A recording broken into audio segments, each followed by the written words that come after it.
fatale de l'impérialisme aujourd'hui, c'est la manipulation. Et la jeunesse est la cible. Notre pays, ou je dirais l'Afrique, est en majorité jeune. Et la jeunesse est la cible de cette manipulation.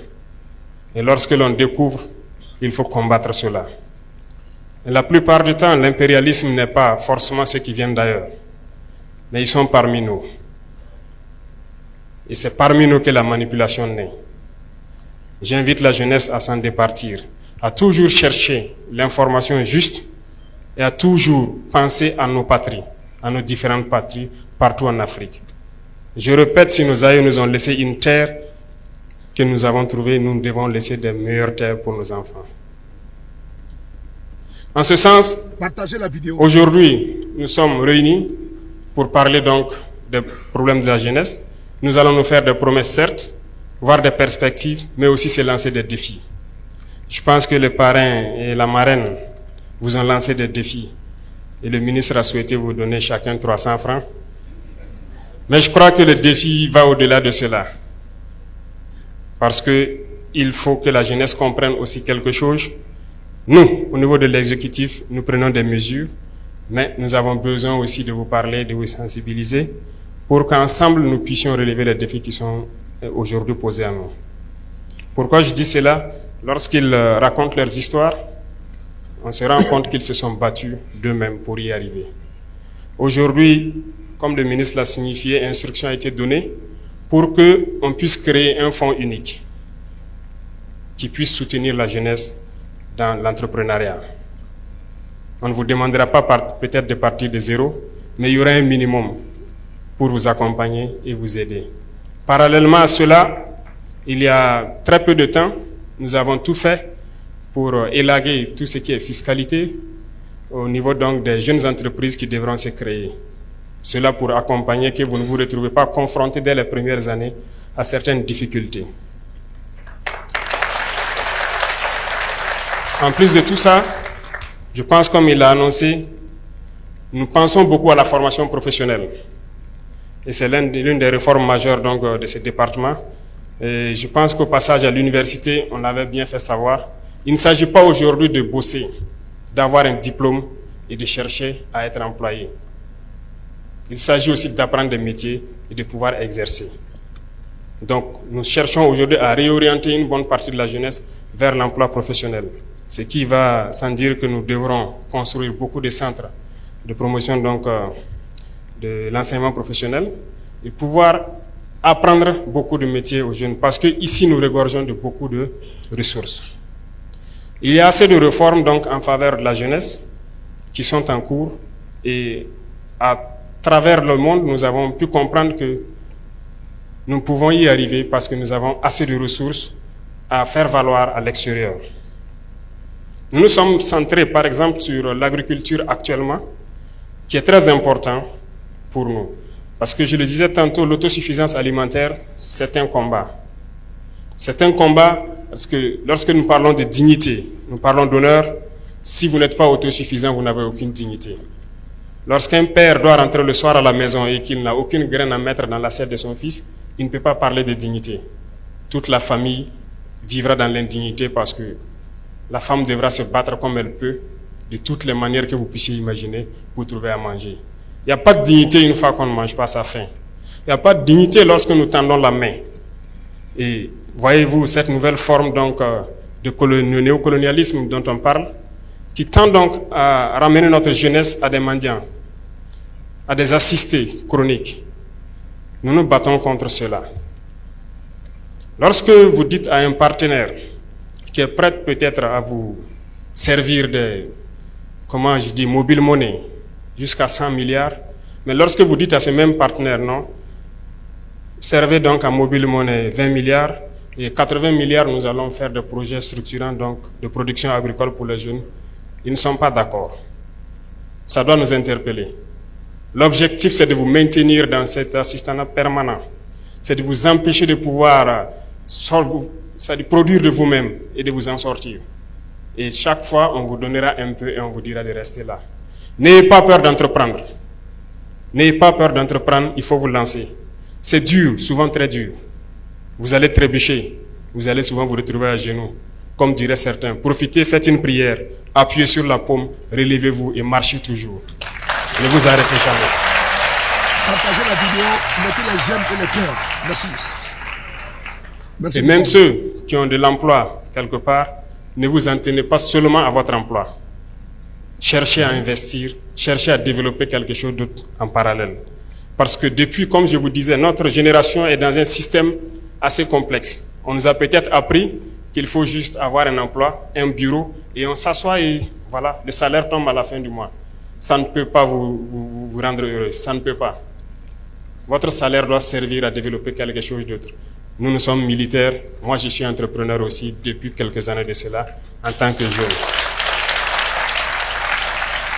Parce que nous ne sommes autorisés qu'à faire que l'agriculture, l'élevage. Je pense que les dévanciers qui ont mis ça dans les textes, ils ont très bien compris. Et nous participons donc à cela. Nous avons essayé, nous avons vu que c'est dur, mais la plupart du temps, lorsqu'on persévère, on peut finir par se frotter les mains. Donc je vous encourage à ne pas vous décourager. Pour ceux qui sont en train de chercher à entreprendre, ne vous découragez jamais. Il faut reprendre.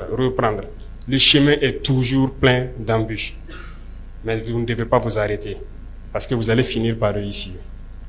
Nous sommes extrêmement riches ici au Burkina, nous pensons le temps à le dire. Aujourd'hui, nous décidons de réorganiser un peu notre société. Certes, certains textes ou certaines conventions qui avaient été signées étaient très contraignantes, faisaient que notre pays aurait du mal à s'en sortir. Aujourd'hui, grâce à vous, nous sommes en train de relire beaucoup de textes pour essayer de donner à nos nations ce dont elles doivent mériter. C'est dans ce sens que lorsque nous prenons par exemple le volet de l'orpaillage, votre thème en dit long sur l'employabilité des jeunes en milieu rural, beaucoup de nos jeunes se retrouvent aujourd'hui sur les sites artisanaux de production, dans des conditions les plus pénibles. C'est peut-être ce qui s'est passé en Europe ou en Amérique dans les années 1800. Lorsque les hommes rentrent eux-mêmes dans des galeries, qu'ils creusent eux-mêmes pour sortir le minerai, nos jeunes continuent de vivre cela, au péril de leur vie. Nous essayons aujourd'hui de moderniser un peu. C'est à l'issue de ça que nous avons créé donc la SONASP, une société qui va se permettre de pouvoir exploiter et de commercialiser nos substances précieuses, notamment l'or. L'or que les jeunes exploitent, que d'autres personnes viennent acheter à vil prix et qui contribuent à nourrir le terrorisme, qui sort du pays sans que nous n'ayons aucun contrôle. Nous avons décidé de créer cette société pour essayer de reprendre le contrôle de nos sites miniers et pouvoir permettre aux jeunes qui y sont de produire de façon plus mécanisée et plus respectable. Nous voulons aussi que chaque région puisse produire une spécialité. Ça pourrait être sûrement dans le domaine de l'agriculture parce que nous avons d'immenses potentialités. Nous avons des réserves d'eau naturelles, des lacs un peu partout à travers le pays, des rivières qui coulent et des barrages par-ci par-là, mais qui ne sont pas exploités. Nous sommes en train de vouloir lancer dans chaque région et c'est pour ça que ici je vous annonce qu'il y aura un représentant de chaque région au niveau de la présidence comme chargé de mission. Ce processus est en cours. Ces gens donc devront prendre les préoccupations de la jeunesse et surtout aussi des femmes qui se battent jour et nuit pour que nous puissions agir de façon progressive là où nous devons agir. Parce que cette lutte que nous avons aujourd'hui contre le terrorisme ne se fait pas uniquement par les armes, mais également par le développement. Tant que la jeunesse n'aura pas d'emploi, elle sera toujours tentée d'aller vers là où c'est facile d'avoir de l'argent. Et c'est ça aussi qu'il faut combattre. Nous avons déjà identifié beaucoup de pôles et que nous allons très bientôt à la sortie de la saison fortifier à travers l'initiative présidentielle, mais aussi à travers le ministère de l'Agriculture qui a une très bonne base de données et que nous avons donné une mission spéciale pour qu'on puisse atteindre l'autosuffisance alimentaire. Au sein de chaque région, donc, nous allons valoriser ces points d'eau et ces réserves que nous avons et nous allons accompagner autant que possible les jeunes. Donc c'est inviter tout le monde à se mettre au travail et à pouvoir redonner donc un autre visage à notre pays. Il y a beaucoup d'autres chantiers en cours et nous ne pourrons pas tout détailler ici. Je pense qu'au fur et à mesure, le ministère va se mettre à l'œuvre pour pouvoir, à travers le Conseil national des jeunes et à travers donc ce complexe que vous allez bâtir, je suppose que ce sera donc l'incubateur majeur qui pourra permettre répercuter donc toutes les initiatives en faveur des jeunes vers les différentes régions. Peut-être que nous ne serons pas très longs, il y a un champ d'échange à venir, mais je souhaiterais vous dire, et j'insiste dessus, de ne pas avoir peur de risquer. L'entrepreneuriat, c'est du risque. Nous avons élagué tout ce qui est fiscalité autour. C'est un message à l'endroit de vous les jeunes. Initiez quelque chose. N'ayez pas peur de risquer. Pas de risque, pas de plaisir. Risquez, lancez-vous. On vous accompagnera autant qu'on peut. Et pour ceux qui se battent actuellement, nous essayons de faire le maximum possible pour donner tout ce dont ils ont besoin. C'est le lieu pour moi de rendre hommage donc à tous ces jeunes qui se sont engagés sans état d'âme, comme VDP, qui sont aujourd'hui sur le terrain, sous la pluie, sous la brume, dans la boue, partout où on les demande de partir, ils se battent sur le terrain pour essayer de récupérer nos terres et donner donc à ce pays ce qu'on appelle l'intégrité territoriale. Et chacun à son niveau doit donc pouvoir aussi, à défaut de prendre la Kalachnikov, prendre autre chose pour participer au développement de cette patrie. Et ça, nous ne comptons que sur vous les jeunes. Je disais tout de suite donc aux parrains et à la marraine que j'allais forcer la main à ces grands opérateurs économiques du pays, et je pense que certains sont là, donc apprêtez-vous, on va vous forcer la main pour créer des initiatives donc pour les jeunes. Nous avons donc lancé l'APEC dans ce sens-là pour permettre de créer ce qu'on appelle nos entreprises que nous voulons mettre sur place. Parce que nous le disons, c'est inconcevable que nous puissions ici produire de la tomate et que nous importons de la pâte de tomate. C'est absurde que nous avons tous les produits oléagineux ici et que nous ne puissions pas les transformer.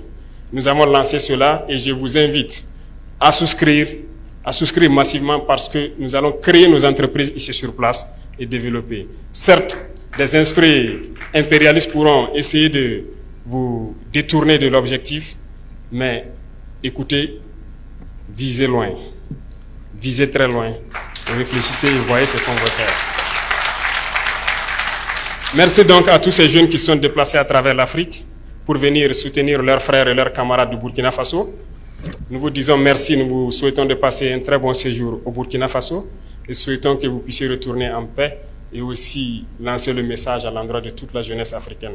Parce que le combat que nous menons, ce n'est pas uniquement pour le Burkina Faso, mais c'est un combat pour toute l'Afrique. Il est temps qu'on se réveille et que nous ne soyons plus amenés à traverser l'océan, à mourir pour aller chercher l'Eldorado tant vanté. On peut le créer. C'est dit. Le combat que nous menons, c'est pour l'Afrique. C'est important. Frères et sœurs, l'arme fatale de l'impérialisme, c'est la manipulation. Dixit ici, le président capitaine Courage Ibrahim Traoré. Avant de commencer, je tenais à vous faire part de la tradition. C'est-à-dire que n'oubliez pas de mettre les j'aime et le cœur.